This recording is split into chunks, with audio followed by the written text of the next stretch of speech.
In the 7th episode, Lexi's definitely coming into her own.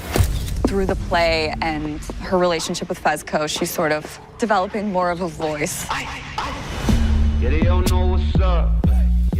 know, what I love about Lexi and Fezco talking is just that there was something that felt kind of innocent and beautiful about that ability to sort of dig deeper into one another. It's genuinely endearing. I think when you see us talk, like, you realize that we aren't that different. I love Angus, I hope he loves me back. But we just, I think, love each other and like love working together. And so it feels very natural. I'm gonna be sitting in the front row, shorty. I promise you that. Okay. You really see Fezco's innocent side coming out. I feel like Fezco never, you know, dressed up like that to support someone he cares about. I feel like there's definitely a little more than a friendship, so she's bummed not to see him.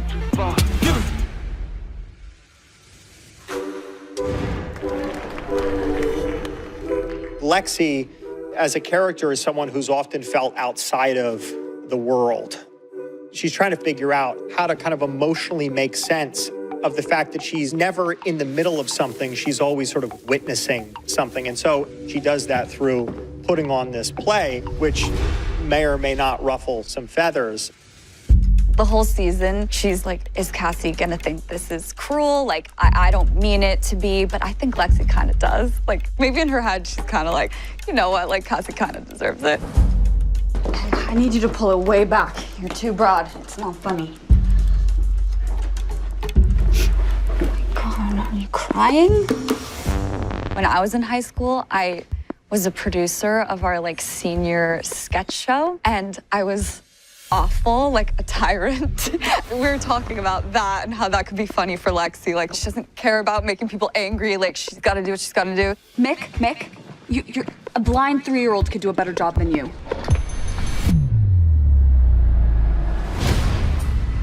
I think the play is also just like a way for her to have any type of control and cope with things that happened in her life that are really hard. Deconstruction of memory or like an event is an important element, I think, of this year's show and style. How you show a memory, the fact that it's a play on stage, we can get away with exaggerated, stylized moments. We are trying to rely on a certain kind of realism throughout. And when it's justified by emotions, then we depart from that realism. All this is grounded in the writing.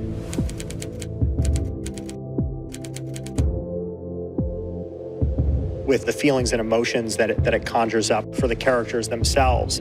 You know, the play sort of allows the present and the past and the interpretation of life to play out simultaneously.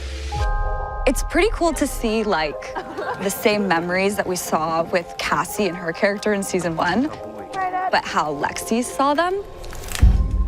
So we have some moments with our dad that Cassie remembers super fondly and Lexi does not.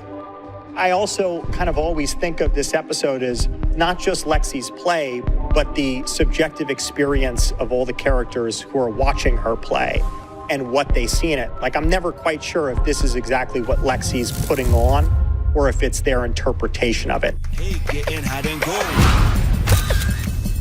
Seeing my doppelganger was just wild. Like doing season 1 looks, like her pony. I love her. She's so cute.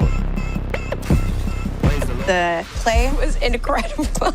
I have to say, like, watching it and giving my reactions have been very genuine. It was very funny. I played it as if Cassie didn't quite know what was going on during the play, and then when she realizes Nate's getting more and more aggressively upset, she starts to put 2 and 2 together. She's like, oh shit, this is us. As Nate, it's like absolute embarrassment. I mean, even just for me, to have these people kind of just staring at you, just laughing and pointing at you, and then there's definitely a bunch of takes where I'm meant to be looking sad, and I was like... Wow, wow, wow!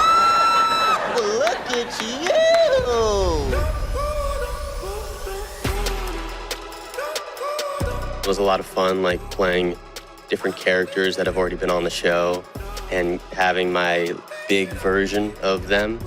We've just been having so much fun, like rehearsing these over-the-top sort of like sitcom-y scenes. Ugh, I look disgusting. It's kind of crazy to have an audience reacting to what you're doing because we rarely get that. We just felt like we were in a sitcom. Just make sure you're clicking that thing 100 fucking times. Oh, beautiful. Hey, cut it. I love making them laugh, and like it was really cool to feel the like emotional energy of being on stage and connecting with an audience. You ready? Yeah, I'm fucking ready. Yeah, you ready? Yeah, I'm fucking ready.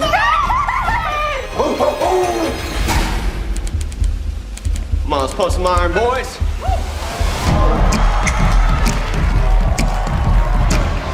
When I read Holding Out for a Hero, the dance number, I hadn't done like a play in a long time, you know, let alone dance in front of people. So yeah, it was super terrifying, but also like really exciting. You know, Hero is so playful and absurd and raunchy. Like any great story, it's like, where's the arc? What's the meaning?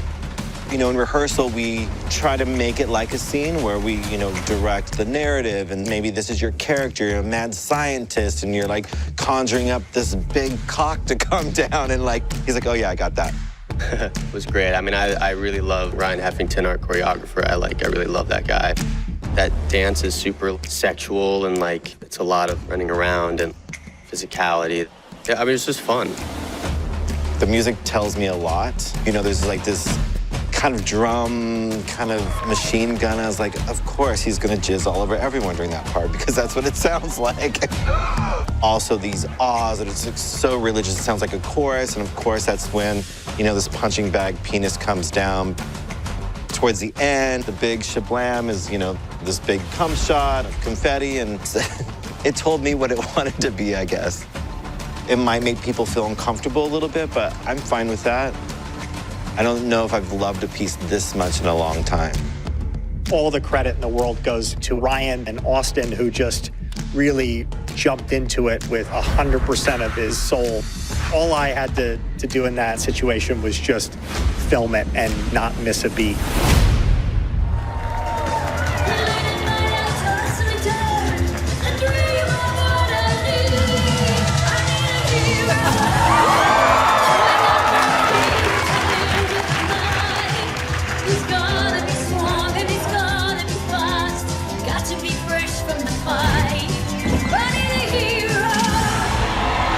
She's brilliant. Lexi's brilliant.